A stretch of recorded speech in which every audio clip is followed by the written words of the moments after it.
What is Qigong? Qigong is the basics of Tai Chi.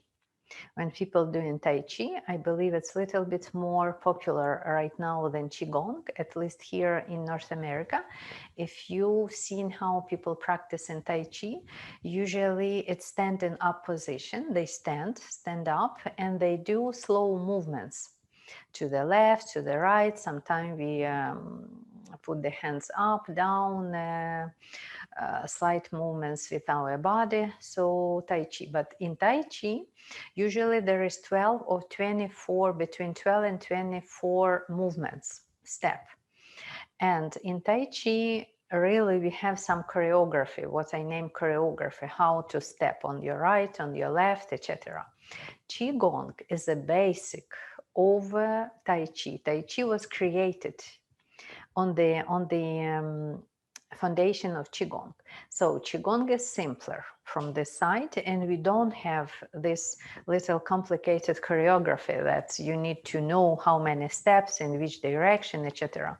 Because in Qigong we stand normally. If we move our hands left and right or up and down, the same time our legs, feet stick to the ground without really dancing. So in Qigong we have movements. Again, depends which school of Qigong. It's not only one school, like not only one type of yoga. We have at least 8 types of yoga, 6. We have some types of Qigong. So in different school of Qigong, you might find different exercises. Here with the Jun Yuan Qigong, with our master Mintan Xu, we have about 7-8 exercises, but some exercises are all exercises are double-side, left and right, if you work left and right, and some exercises as well, like 2 in 1. So we're saying it's like this amount of exercises, but really it's little more. Plus, we always starting with the gymnastics, self-massage. We can probably say it more like a self-massage. So self-massage is a part of Qigong, usually of any Qigong. Different schools as well, they do self-massage, maybe different movements, again, different exercises, but self-massage is included. So when we do the Qigong for us and when we teach Qigong, these 2 parts always included in the practice. First, it's very much appropriate to start with the self-massage. Even before you start in the exercise, because in self-massage, you know, we have tapping, and we have some manipulations like to put the hands in contact, to increase the activity in the body, or to prepare the body to the exercises. Why to prepare? Because during the exercises when we do, it's not only physical, like move your arms or head or something. There are always 3 meanings in each exercise. First, it will be physical. Why we do it, what kind of body we move at this moment, what benefit our body receive physically. The second, it's energetical. Energetical always associated with meridians. We have meridians, main meridians associated with main organs, yin and yang, and we have some magic reservoirs of energy. So when we do Qigong, each movement, and self-massaging as well, we work with our energy, with Qi. This is what name in Qigong, Qigong, or Qigong, or Qi. In different culture, it would be, for example, prana in Vedic culture. In Greek, it will be named differently. It could be named like magnetism, electromagnetical field of our body. This is what we name Qi. And we have Qi inside and outside in the body. Inside, and outside connection, it's through the meridians. So when we do the exercises, the second meaning of each exercise, energetical. What meridians exactly work and the best and the most depends what we move. If we move arms, it could be pericardium, could be heart, could be respiratory system, could be intestine. When we move the central body, we have many meridians coming from the top of the head, or arms coming to the feet. So it could be different organs work. And when we work with the legs as well, it could be urinary system, could be liver, could be pancreas. Yes, so this is the second level and second meaning of doing the exercises. Always it's energetical. And the third meaning will be, we can name it spiritual, because actually the final goal of the Qigong would be develop the spirit as a Shen. We call it Shen. It's a spirit very high in vibration, very bright, very clear, enlightening people, what we're saying, enlightening. This is the level of Shen. Shen is very bright, is very young. And if you develop this kind of Shen, our soul, our spirit can leave the body and travel, whatever it could travel. And even it could pick up the place where to rest after our death, or where to incarnate in the next reincarnation. It's only possible when we develop this kind of spirit, this kind of Shen.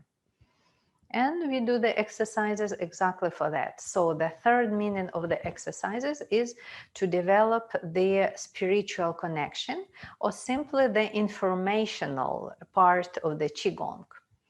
Informational part of Qigong we understand when we work with images.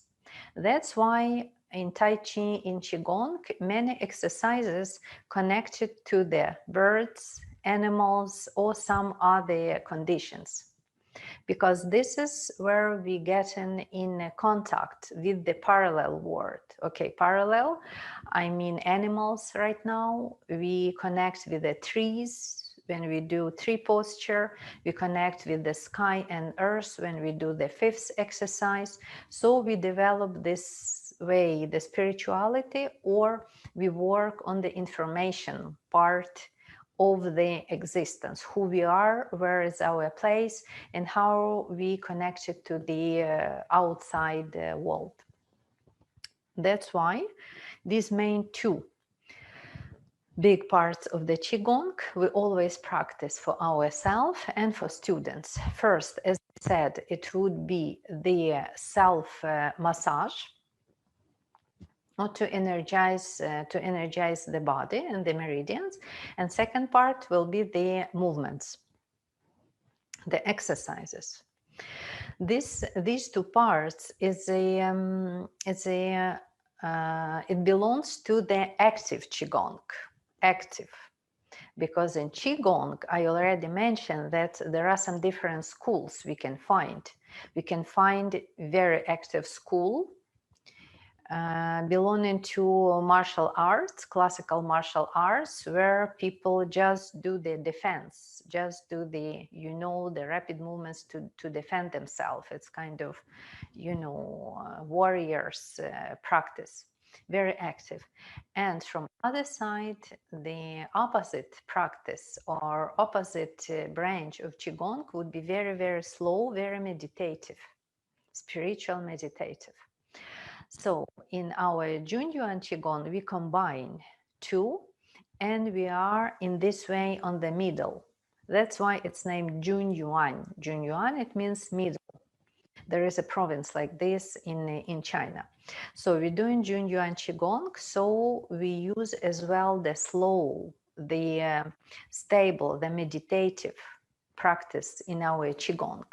And yes, this is as well in our daily routine, and it's in our teaching routine.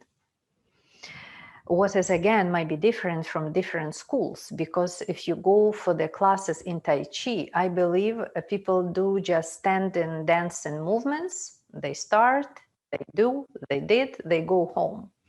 But us, no, we can start with movements, standing up. After that, you can sit down. Either you can sit on the floor or you can sit on the chair, depends who practices. No limitations or no specific rules about it. You can sit as you're comfortable. If somebody is more comfortable sitting in the lotus position, no problem. If somebody is sitting on the chair as well, very well. We have even specific recommendation how to sit on the chair. In some positions, we will not sit like in the sofa, but we sit very just a little bit touching the chair with our legs and with our hips. So why? Because we work on specific methods to energize specific part of the body. As I said, yes, so we can do the meditations, visualizations, and breathing in sitting down position or in lying down position. So in our Qigong, when you do your practice at home, you can lie down on your floor, you can lie down in your bed, whatever you're comfortable, and you can continue your Qigong. When you give classes, if you give classes in yoga studio environment, for example, people can bring yoga mats and you ask them to lie down on the yoga mats comfortably as well, with some cushions and some covers to be comfortable, as for meditation, as for relaxation after the yoga practice. Because we will guide them as well, maybe about 20 minutes, just to meditate, to visualize, and to breathe. For that, we have specific techniques, and this is slow part, or more like internal part, inside, not outside, not outward, but inward part of the Qigong. Finally, when we resume the practice, it could be daily, it could be weekly for you and for your students.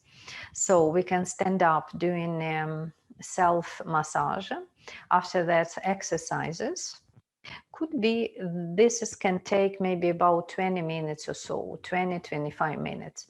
After that, you go to sit down or you are lying down and you continue with the visualization, breathing, and meditation techniques. Very often it's like 3 in 1. You visualize, it's visualizing, it's already meditative because you relax to visualize, and plus you are guided to some breathing, slower, or specifically when you do some visualization, the same time you know how to breathe. Sometimes breathing is more important, sometimes less important. It could be only visualization and breathing technique, so different one. And this is how you will do the slow part of the exercises, about as well 15-20 minutes. It could be 20 minutes is good, not need to rush.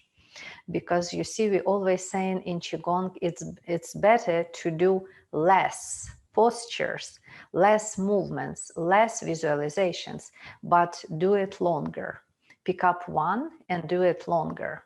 We do not change the visualization like 3 minutes, we change for another meditation, 3 minutes, we change for another. No, you pick up one visualization and you stay with it 20 minutes, if you have time, 25 minutes, etc.